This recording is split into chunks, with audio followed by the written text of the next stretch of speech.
I heard my own name become a stranger's voice. It happened in the half-light of our bedroom.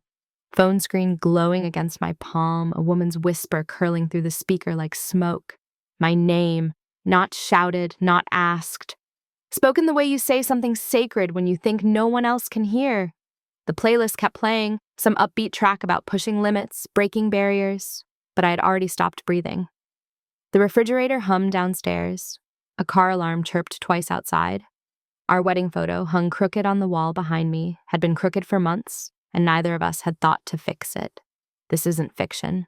This is how love disappears, one small truth at a time. The world before looked like contentment.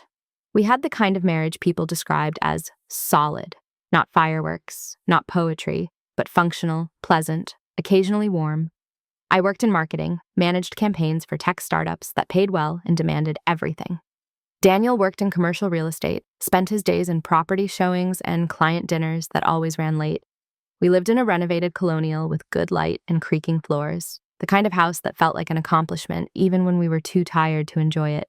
Our mornings followed a rhythm I could perform half asleep. Coffee at 6:15. His protein shake blended loud enough to wake the neighbors. My laptop open at the kitchen island, emails already piling up before sunrise. We traded sections of the newspaper without speaking. He kissed my forehead on his way out. I said "love you" to his back. The door clicked shut. The house settled into silence. Then, sometime around February, Daniel discovered fitness the way other men discover religion. It started reasonably enough. He mentioned wanting to lose the weight that had crept on during the pandemic, the softness around his middle that made his dress shirts pull at the buttons. I encouraged it. Bought him new running shoes, cleared space in the garage for a weight bench he found on Craigslist. He started waking at 5 a.m., returning home slick with sweat and glowing with endorphins. I admired his discipline, made egg white omelets and quinoa bowls, learned to meal prep on Sunday afternoons, portioning chicken breast and broccoli into glass containers that filled our refrigerator like evidence of commitment. "You're so supportive," he said one morning, watching me measure almond butter. Most wives would complain. I smiled, felt proud of myself for being low maintenance, for being the kind of partner who didn't make things difficult. I didn't know then that being easy to love and being loved are not the same thing. By April, he had hired a personal trainer. Her name was Vanessa. She specialized in high-intensity functional training and came with glowing reviews and a waiting list. Daniel showed me her Instagram once, a woman with a ponytail and muscle definition that looked photoshopped but wasn't, demonstrating burpees. In matching athleisure, her smile bright and commercial. "She's strict but professional," he said, scrolling through her feed. "No nonsense." I nodded, asked about rates. He waved it off, said it was an investment in his health, in our future. I returned to my laptop, to a client presentation that needed 12 revisions, to the work that consumed me so completely I barely noticed when he started staying later at the gym. His schedule changed gradually. 5 a.m. sessions became evening ones too. Tuesdays and Thursdays, then Saturdays as well. He began talking about macros and muscle confusion, about something called progressive overload that he explained with the enthusiasm of someone who'd found meaning in repetition. His body transformed, shoulders broadening, waist narrowing, jaw more defined. I complimented him, meant it, felt a flicker of pride that my husband was becoming someone people noticed. He started listening to curated playlists during his workouts. "Vanessa sends them," he explained when I asked. "They're designed to match training intervals. Gets you in the zone." He'd play them in the car on the way to sessions, bass thumping through the speakers, songs I didn't recognize with aggressive beats and motivational lyrics. Sometimes he'd mouth the words, fingers drumming the steering wheel, already somewhere else. I never asked to listen, didn't think there was a reason to. There were other small changes I cataloged without understanding their significance. A new cologne that smelled expensive and unfamiliar. Shirts that fit better, colors he'd never worn before. The way he'd shower twice some days, once before the gym, once after, spending longer in the bathroom, humming songs I couldn't place. His phone became an extension of his hand, screen always face down, vibrating at odd hours with messages he'd glance at and smile. "Work?" I'd ask. "Client stuff, Vanessa adjusting tomorrow's program." I believed him because I wanted to, because doubt requires evidence, and love teaches you to give people the benefit of everything. The fracture arrived on a Thursday in late September. Daniel was rushing, already 10 minutes behind for his 7 o'clock session. He grabbed his gym bag from the hallway closet, checked his watch, kissed my cheek in passing. I was folding laundry on the couch, matching his socks, black athletic ones that all looked identical, when I heard him swear softly from the mudroom. "Forgot my headphones," he called. "Can't train without music. I'll be late." He left them on the kitchen counter more often than not. I found them there now, black wireless buds in their charging case, the LED light blinking orange. I picked them up, felt their weight. "I'll bring them," I said. "I need to grab milk anyway. Your gym's on the way." He hesitated, a pause that lasted 1 second longer than normal. "You don't have to. I can borrow a pair." "Don't be silly. I'm already going out." Another pause. "Okay, thanks. That's really nice." Something in his voice sounded wrong. Not grateful, careful. I didn't think about it then. Pulled on a jacket, grabbed my keys, drove the familiar route to the LA Fitness on Route 9. His car was in the lot when I arrived, the black Audi I'd surprised him with last Christmas, parked under a lamppost near the entrance. I pulled in beside it, headphones in my coat pocket, expecting to walk inside and find him at the reception desk, sheepish and grateful. The gym was bright and crowded, mirrors reflecting rows of treadmills and ellipticals, the air thick with sweat and disinfectant. I scanned the weight area, the cardio section, checked the group fitness studios through their glass doors. No Daniel. No one who looked like Vanessa from her Instagram. No high ponytail. No matching workout set. I asked at the front desk. "I'm looking for my husband, Daniel Chen. He should be training with Vanessa." The girl working the counter, couldn't have been older than 22, looked confused. "Vanessa doesn't train here. She runs a private studio. I think it's in the Riverside Business Complex." My throat went dry. "He said LA Fitness." She shrugged apologetically. "Maybe I'm thinking of a different trainer." I walked back to the parking lot slowly. His car was still there, driver's seat empty, gym bag visible in the back. The engine was cold when I pressed my palm to the hood. Wherever he'd been gone for a while. I sat in my own car for 20 minutes, headphones still in my pocket, trying to rationalize. Maybe he'd carpooled with another client. Maybe Vanessa had picked him up to train somewhere else. Maybe the front desk girl was wrong. My hands were shaking. I gripped the steering wheel until my knuckles went white. By the time I drove home, he'd already texted.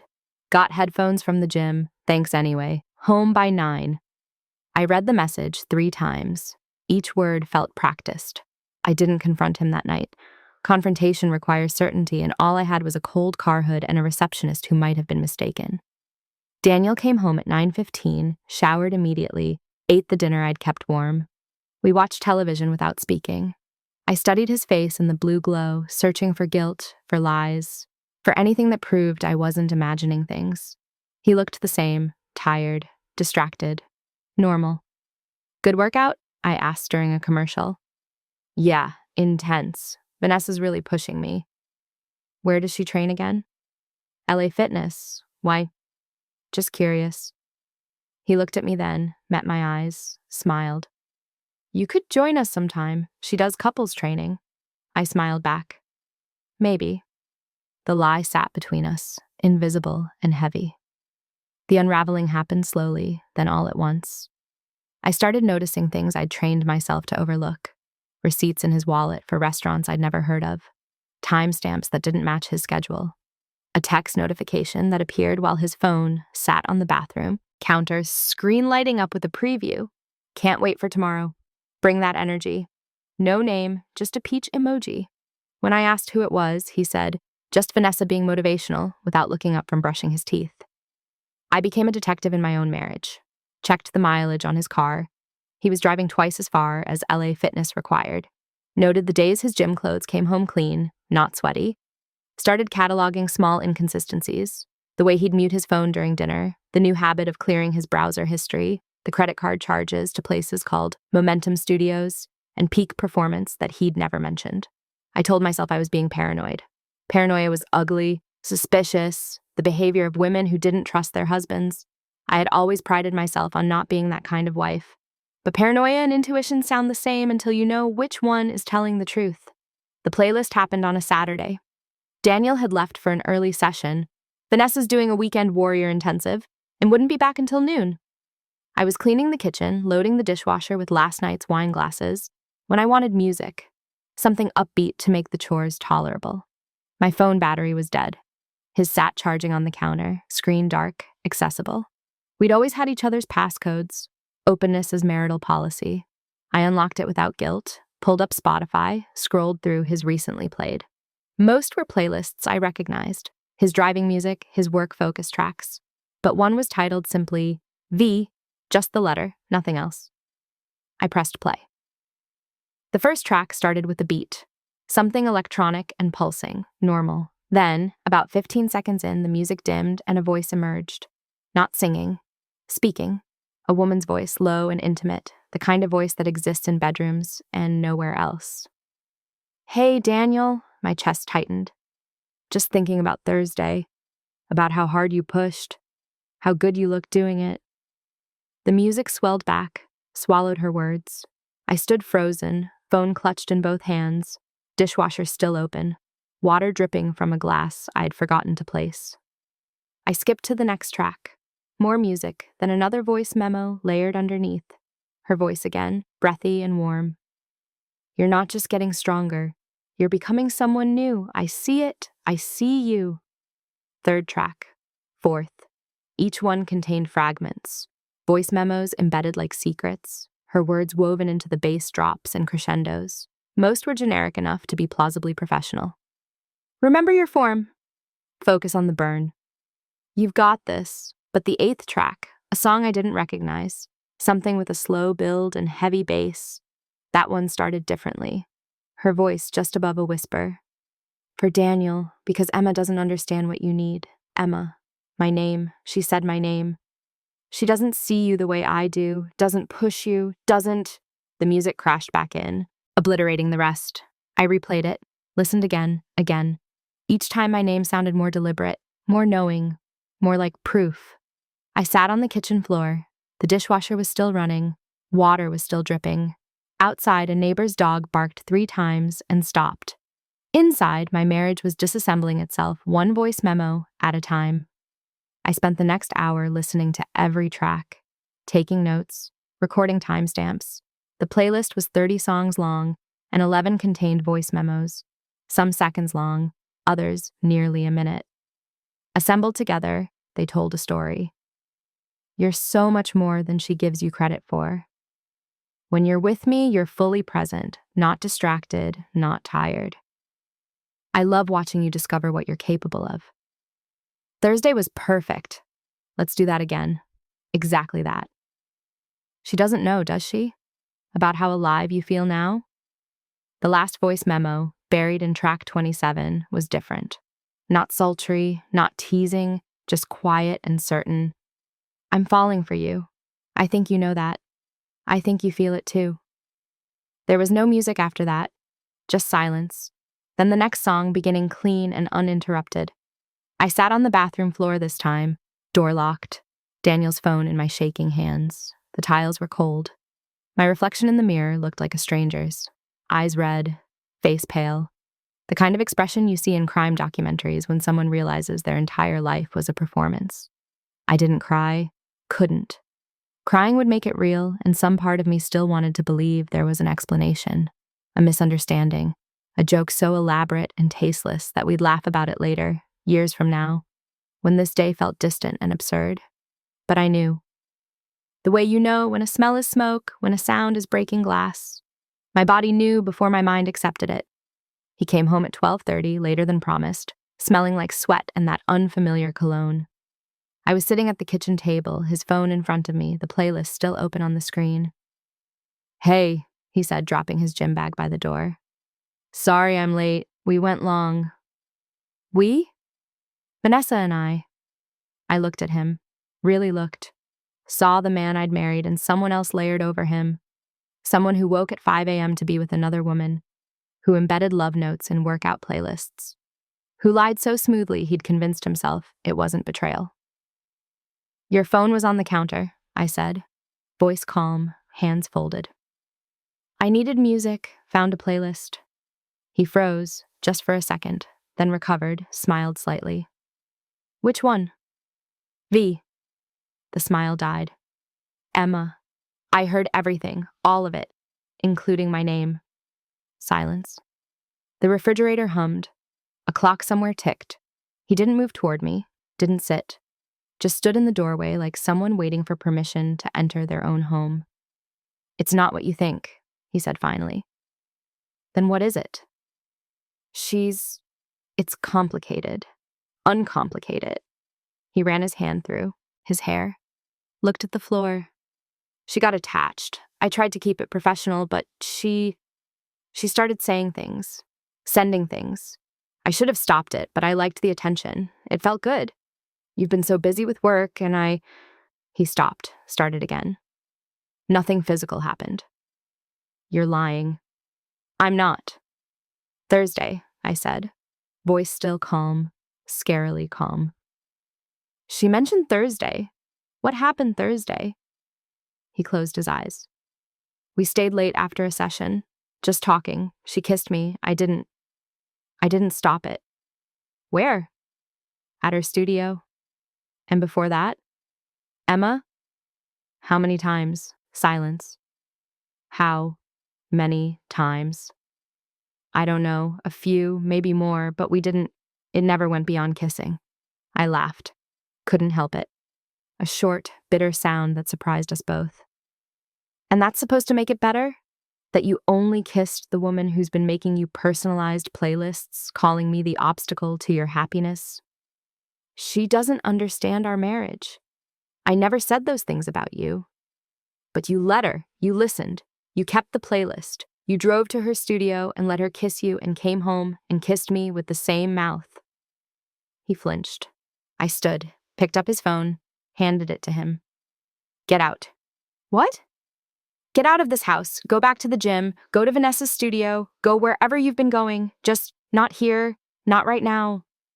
Emma, please. Let's talk about this. Let me explain. You already explained. You liked the attention. You felt good. You were lonely because I worked too much. You kissed her multiple times and lied about it every single day. What else is there?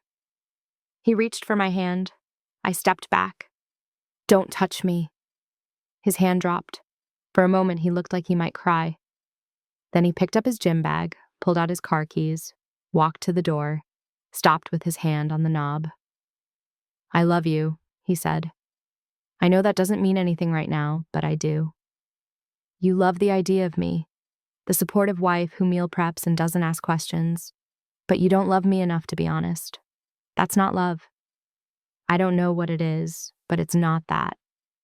He left. The door clicked shut, the same sound it made every morning, ordinary and final. I stood alone in the kitchen, surrounded by evidence of the life we'd built. The meal-prepped containers in the refrigerator, the wedding photo crooked on the wall, the gym bag he'd forgotten to take, sitting by the door, smelling like lies. The fallout was quieter than I expected. He stayed at a hotel for 3 days, texted asking if we could talk. I didn't respond. Went to work, managed campaigns, smiled in meetings, performed competence while something in me was slowly breaking apart. No one noticed. Or if they did, they were kind enough not to ask.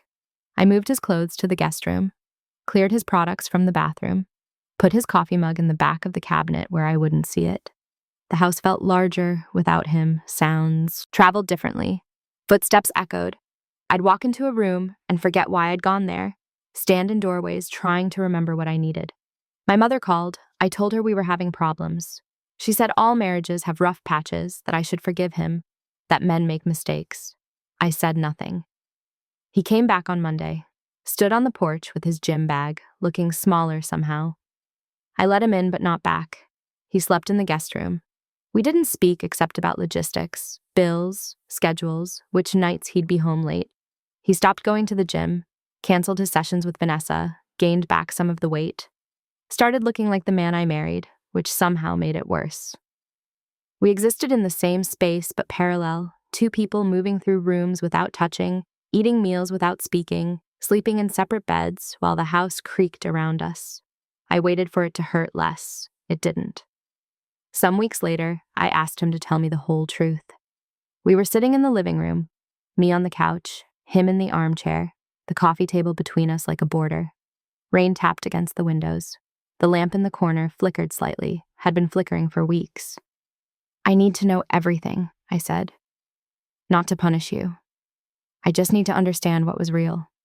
He looked exhausted. Where do you want me to start? The beginning, when it stopped being professional. He leaned forward, elbows on his knees. Maybe earlier.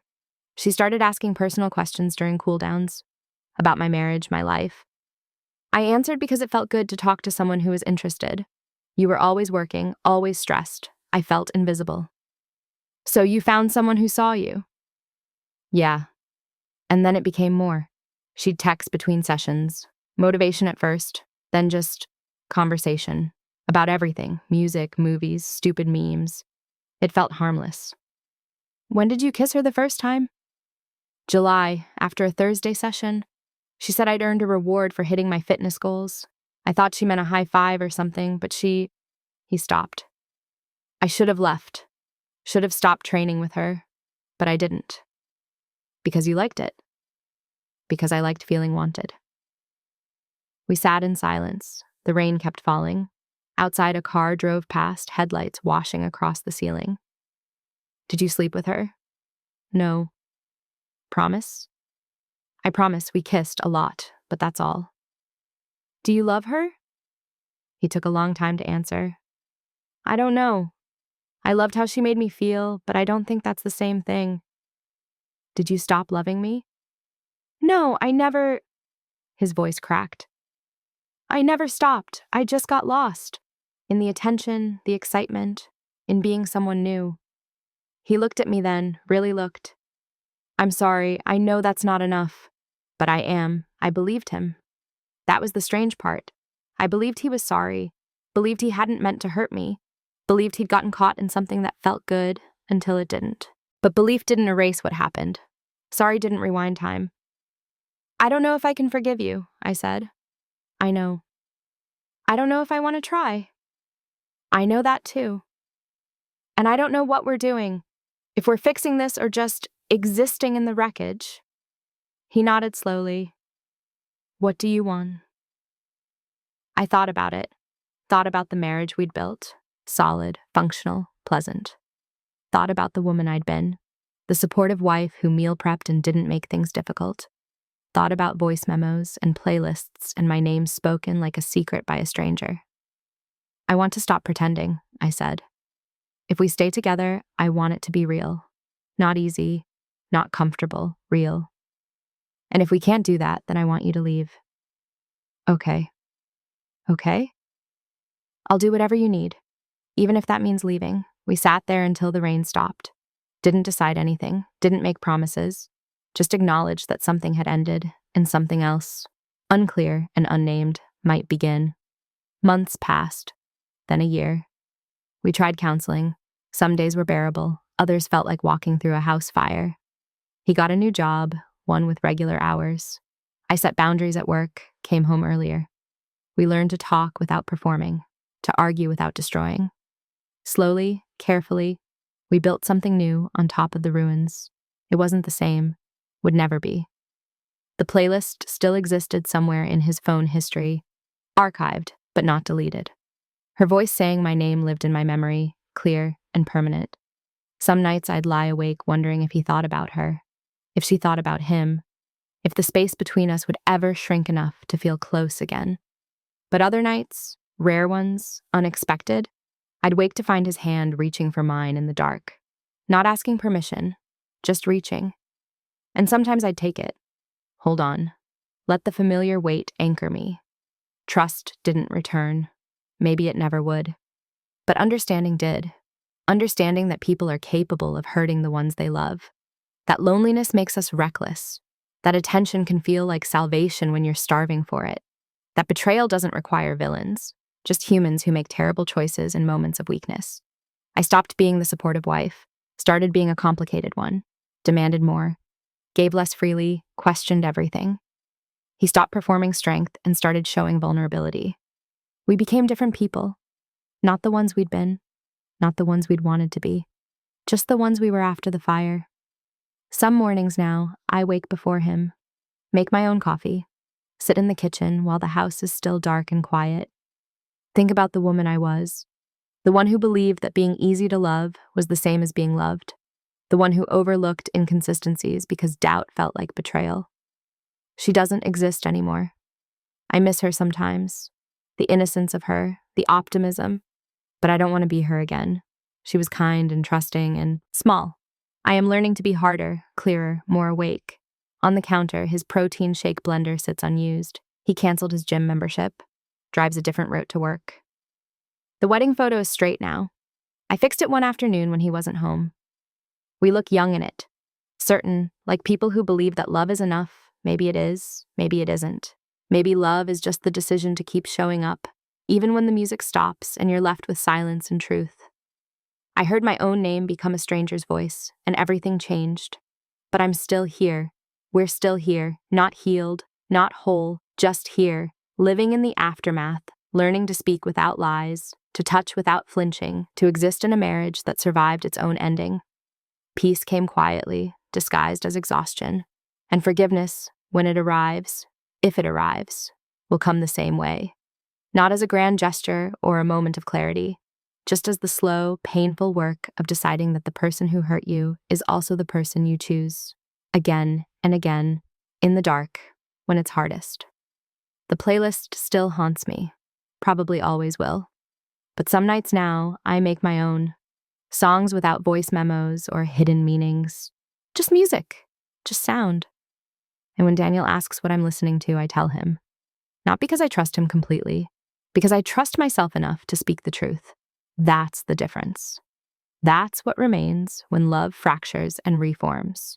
Not certainty, just clarity, and the hard-won knowledge that you can survive the moment your name becomes evidence of everything you didn't know.